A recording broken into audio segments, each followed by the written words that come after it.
A series of private Instagram messages from the shooter are now raising new questions about warning signs missed. The group messages include a discussion about the potential that he is going to become a school shooter. ABC News contributor and former FBI agent Brad Garrett joins me live now for more on this. Brad, these are just the latest in a list of concerning social media posts and messages. What sticks out to you about this group of messages in this particular conversation? That sadly, they're predictable. If you look at almost every young mass shooter, they leave a trail on social media because that's typically how they communicate.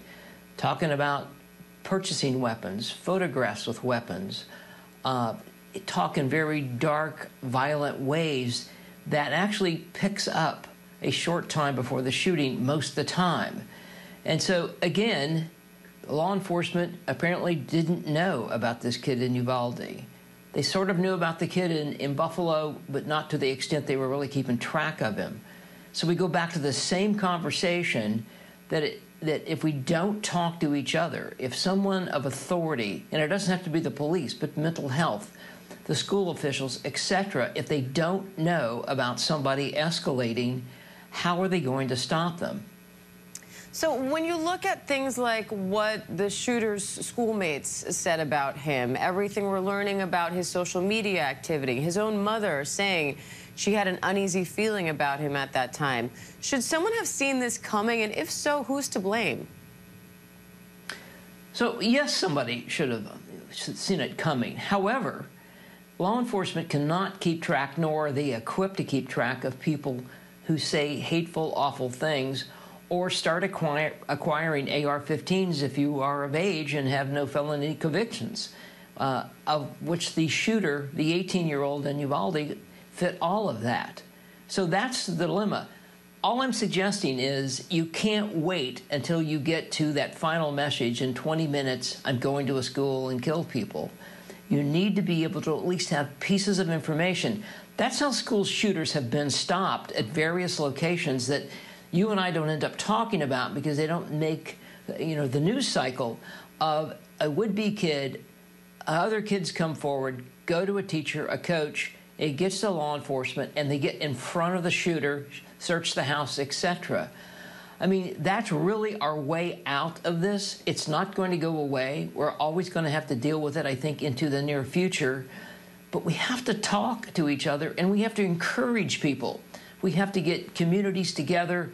We have to continually educate parents because I think they forget about what to look for in their own kids, and tell somebody about it. Are there policy changes that you think could help here, Brad? Legislation? Well, I don't think you can't legislate communication, okay? That's really a super local level of the police chief, the sheriff, even the state police in various communities around the country. Yes, they do active training drills. Yes, they make sure that the kids know where to go. The run, hide, fight philosophy, that's all terrific. We need to continue to do that.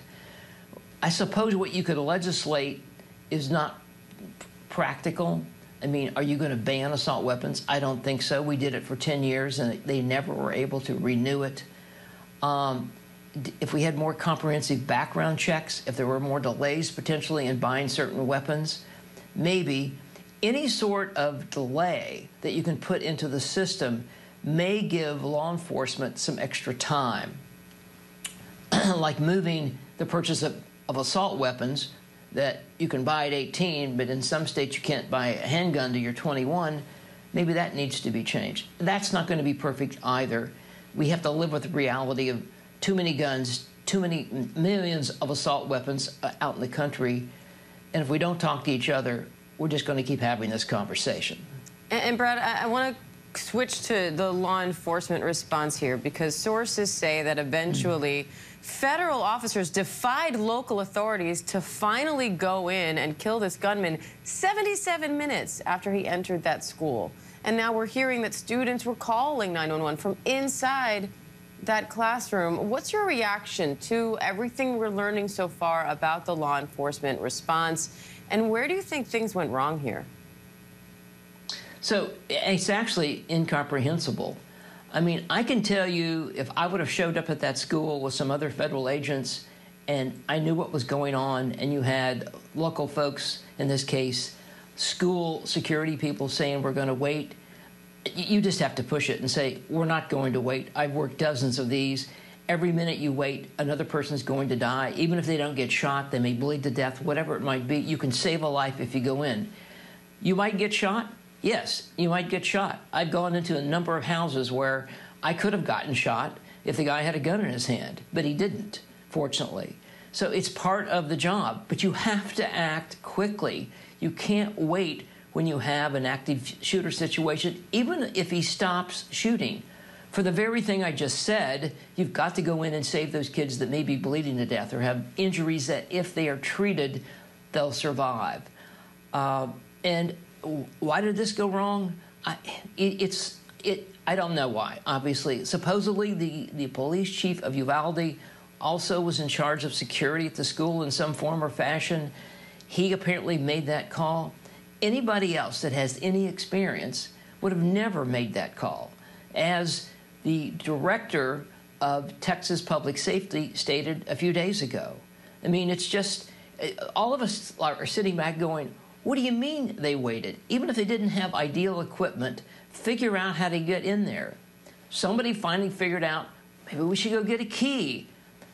We use keys mostly to get into houses just because it saves time if you're going to unlock the door. But be that what it may, even if you had to take a sledge and bust it down, then bust it down and go in. 77 minutes. To imagine what those parents were going through at that time, what those children were going through inside that classroom, unbelievable. Brad Garrett, thank you. Hi everyone, George Stephanopoulos here. Thanks for checking out the ABC News YouTube channel. If you'd like to get more videos, show highlights, and watch live event coverage, click on the right over here to subscribe to our channel, and don't forget to download the ABC News app for breaking news alerts. Thanks for watching.